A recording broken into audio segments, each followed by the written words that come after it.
1945 Sam leg अपने दोस्त के साथ डिनर कर रहा है। बाहर ठंड है। सैम पिछले 6 महीने से भूखा था, पर वो खुश है क्योंकि उसी भूख की वजह से शायद किसी भूखे इंसान को खाना मिला। पर उसी भूख की वजह से उसका दिमाग सही से काम नहीं कर रहा। कभी स्विच ऑफ तो कभी स्विच ऑन, एक पुराने बॉक्स टीवी की तरह। फायरप्लेस में लकड़ियाँ खत्म हो चुका है। दोस्त को बोलकर बाहर जाता है लकड़ियाँ काटने के लिए। Switch off, switch on. वो अपने राइट हैंड से एक्स को उठाता है, लेकिन लेफ्ट हैंड में कोई भी लकड़ी नहीं है। 1939 से 1945 तक दुनिया में वर्ल्ड वॉर 2 चल रहा था। जब पूरे दुनिया का नज़र जापान के हिरोशिमा और नागासाकी के ऊपर था, तब यूरोप के डॉक्टर्स ने एक एक्सपेरिमेंट चालू किया।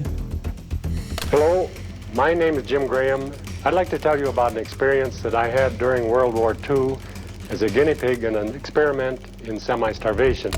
इसका मेन गोल ये था कि एक इंसान पूरे दिन में कितना खाना खा सकता है, और उसको अगर धीरे धीरे कम कर दिया जाए तो इंसान के दिमाग के अंदर कैसे चेंजेस आएंगे, वो कैसे रिएक्ट करेगा।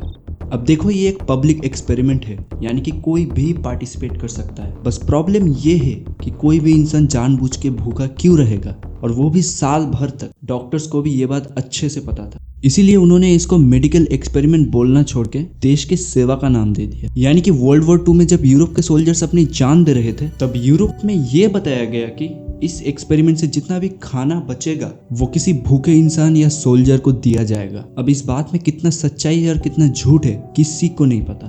टोटल 200 वॉलंटियर्स में से सिर्फ 36 लोगों को लिया गया। पूरे 1 साल तक ये एक्सपेरिमेंट चला, जिसके टोटल 4 फेज थे, और इन हर एक फेज में इन लोगों का अलग अलग टाइप का रिएक्शन था। और सरप्राइजिंगली सबसे क्रीपी रिस्पॉन्स मिला रिकवरी फेज में, 6 महीने तक भूखा रहने के बाद। लेकिन यहाँ पे आने के लिए हमें सबसे पहले शुरू करना पड़ेगा पहले फेज से, जो कि था बेसलाइन फेज।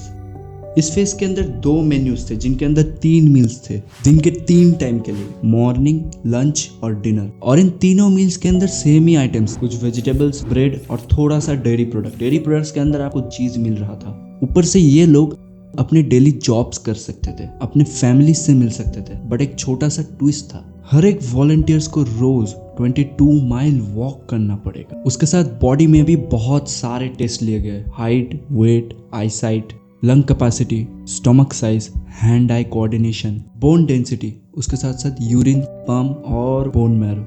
इन सभी टेस्ट को लिया गया, और डॉक्टर्स ने हर एक वॉलंटियर्स के साथ इंटरव्यू भी लिया उनके मूड चेक करने के लिए, ताकि बाद में उन्हें पता चले इस एक्सपेरिमेंट से उनके अंदर साइकोलॉजिकली कैसे चेंजेस आए हैं। पहला फेज इतना इजी होने की वजह से सब लोग आसानी से पास हो गए। At the beginning, this was a rather interesting experience. We were losing weight, of course, but for the first few weeks, we still had quite a bit of energy. In fact को ये लगा कि वॉर के time पे free का खाना मिलना अच्छी बात है, बट ये बात बहुत जल्दी बदलने वाला है।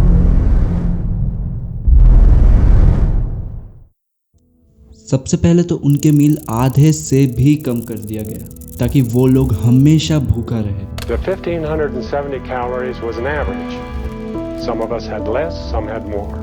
We were expected to lose about 1/4 of our body weight during the next 6 months. ऊपर से उनको हर एक टास्क कंप्लीट करना पड़े, यानी कि 22 माइल वॉक, अपनी फैमिली से मिलना, अपने जॉब्स को कंप्लीट करना, सब कुछ। अब देखो, बेसलाइन फेज होने के पीछे का रीजन बहुत ही सिंपल था, किसी भी इंसान को हेल्दी बनाना, ताकि एक बहुत ही एवरेज वेट लेके डॉक्टर्स अपने एक्सपेरिमेंट कर सके।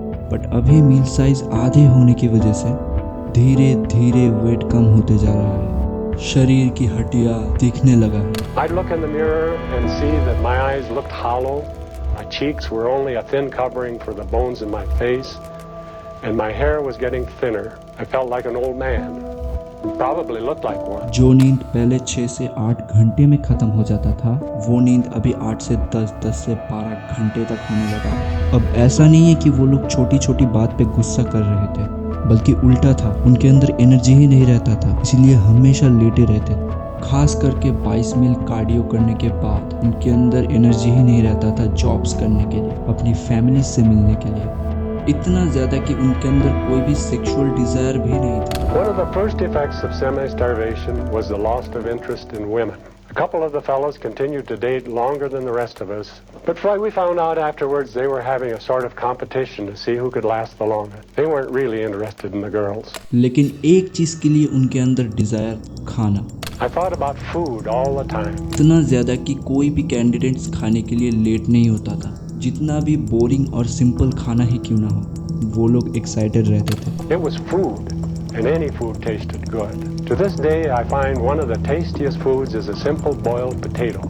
It's delicious. Even the dirty crusts of bread in the street looked appetizing, and we envied the fat pigeons picking at them. Wasting food is a crime. ऐसे करके पहले कुछ महीने बीत गए, पर धीरे धीरे उनके आदत बदलने लगे। कुछ लोगों ने कुकबुक कलेक्ट करना शुरू कर दिया।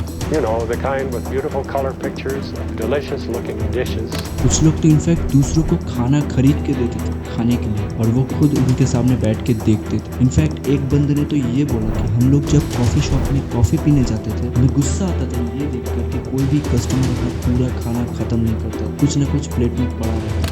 About 2 months into the semi-starvation period, one of the participants broke down. He was coming back from a walk downtown. On the way back one day, he lost his self-control, stopped at an ice cream shop for a dish of ice cream.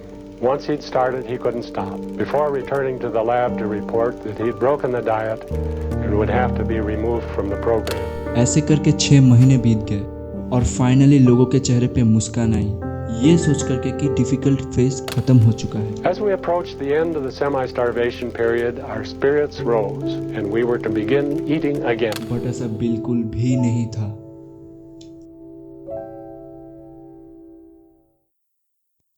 Doctors ने कुछ changes किए। सबसे पहले तो उन्होंने सीधा 40 to 100 calories नहीं किया, बल्कि धीरे धीरे इंक्रीज, जिस वजह से सब लोग डिसअपॉइंटेड। उसके ऊपर से जब सभी ने एक्सपेक्ट किया था कि अब वेट इंक्रीज होगा, ऐसा बिल्कुल भी नहीं हुआ, बल्कि वेट उल्टा और भी ज़्यादा डिक्रीज हो गया। इतना ज़्यादा कि अब वो लोग अनस्टेबल होने लगे। उनका दिमाग कोई भी डिसीजन सही से नहीं ले पा रहा था। इस वजह से लोग ब्लैकआउट हो रहे थे, जिस वजह से एक कैंडिडेट था सैम लेक, जो अपने दोस्त के साथ रात को डिनर कर रहा था, वही फूड जो डॉक्टर्स ने दिए थे, और खाते खाते रात में ही उसने अपना हाथ काट दिया था, क्योंकि जिस टाइम वो एक्स चला रहा था उस टाइम उसका दिमाग काम नहीं कर रहा था, जिस वजह से उसने अपनी उंगलियां काट दी। 3rd फेज से निकल के 4th फेज तक जाते जाते वेट फिर भी डिक्रीज होते ही जा रहा है। इसी वजह से डॉक्टर्स ने एक और फेज ऐड किया लास्ट में। इस फेज में आप कोई भी एक्सरसाइज करने की ज़रूरत नहीं है, आप अनलिमिटेड खाना खा सकते हैं। और इसी वजह से कुछ लोगों ने हर एक दिन 8 से 10 हज़ार तक का कैलोरी का खाना खा रहे थे। Naturally, I got fat. In 6 months, I went from a low of 122 pounds to a high of 225 pounds. It took me 3 years to get back to normal weight and normal eating habits. ये वो वक्त था जब war खत्म हो चुका है, Japan में बॉम्ब गिर चुका है। टेस्ट के आखिर तक खाने से इन लोगों को इतना ज़्यादा प्यार हो गया था कि बाद में 3 लोग शेफ बने। बहुत लोगों का खाना वेस्ट करने का आदत खत्म हो गया। इस एक्सपेरिमेंट से कुछ होना हो, 36 लोगों को खाने की तरफ देखने का नजरिया ही बदल गया। देखो, वॉर से एक्सपेरिमेंट कितना कनेक्टेड है किसी को नहीं पता, लेकिन ये 36 सिविलियंस थे जिनको मौका मिला अपने देश के लिए कुछ करने का। जहाँ पे सोल्जर्स को फीस मिला वॉर के टाइम पे लड़ने के लिए, वहाँ पे इन लोगों ने भी अपनी लड़ाई लड़ी है अपनी तरीके से, पर इसके बदले में उन्हें सरकार से कुछ भी नहीं मिला। I often think how horrible it would be to be starving and never know when it would end.